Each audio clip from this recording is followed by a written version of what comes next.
to college to do his A-levels because he dropped out after school. He enjoys reading, writing, poetry, also performing his own work, speeches, stories, novels, essays, letters, anything written. And he is currently exploring a newfound love for public speaking. He enjoys watching and learning from those who are both highly experienced, unlike him, and he wrote this, a relative newcomer to the scene. But as you see his speech tonight, you'll think he is a professional. After that very long introduction, I'd like you to give a long applause to Ben. Cheers, Chris. Thanks, mate. I got the hug. Hello guys, how are you all doing? It's amazing to see all your happy and smiling faces, and I'm not surprised. Like me, you've been privileged to listen to some absolutely tremendous people tonight, and I just want to give a big thanks to those people, and also to Chris and Josh, because we have all been on a journey together, and I knew none of these people 3 months ago, but now each of them is a story in the book that is my life. So, who am I and what am I all about? Well, my name's Ben, and I was born in the famous seaside town of Blackpool into a Catholic parish. And I could tell you all kinds of stories about growing up as a Catholic, but there's one of them that sticks in my mind. It was Palm Sunday, and there was a lad on the back of the church, and there was a real live donkey in the church. And I'm not talking about the priest. He was all right. I don't know how they organised this, but someone probably knew someone else, the guy that ran the donkey rides on the promenade in Blackpool. But there was the donkey. The kids were going wild, the parents were loving it, and the donkey was going up the aisle. And guess what happened? The donkey shit everywhere.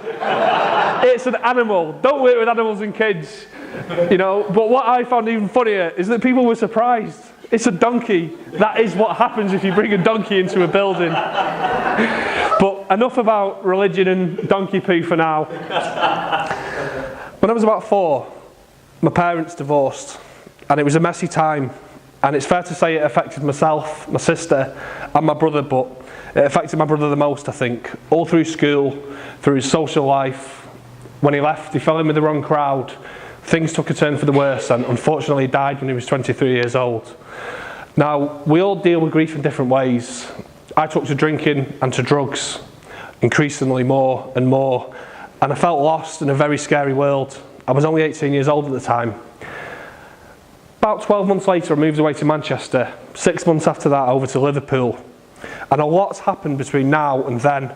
But suffice to say, there was a lot more drinking, there was a lot more drugs, there was a lot more self-destruction. I lost family members, friends, relationships with people, like basically the same way that children lose toys out of prams carelessly.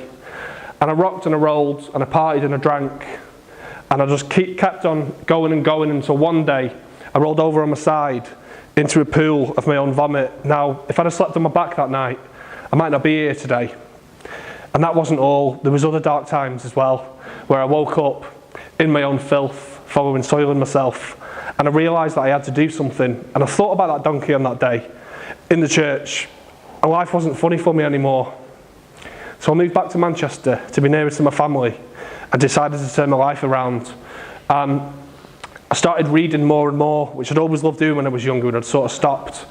And I read voraciously. I read day after day, week after week, month after month.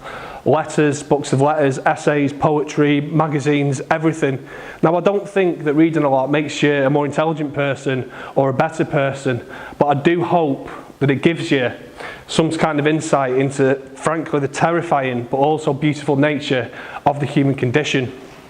I was fortunate that after that, I thought, right, I'm going to get myself back to college, and I've done that, and I'm in the last year of my degree at the moment. And it is with the support of friends like tonight, and I do consider all these people friends, people like Josh, people like Chris, who support you to go and do things like this. My amazing family members, my amazing friends, and my amazing girlfriend, and every single one of them keeps on encouraging me to get up every day, to keep living, to keep writing, and keep telling the story of me.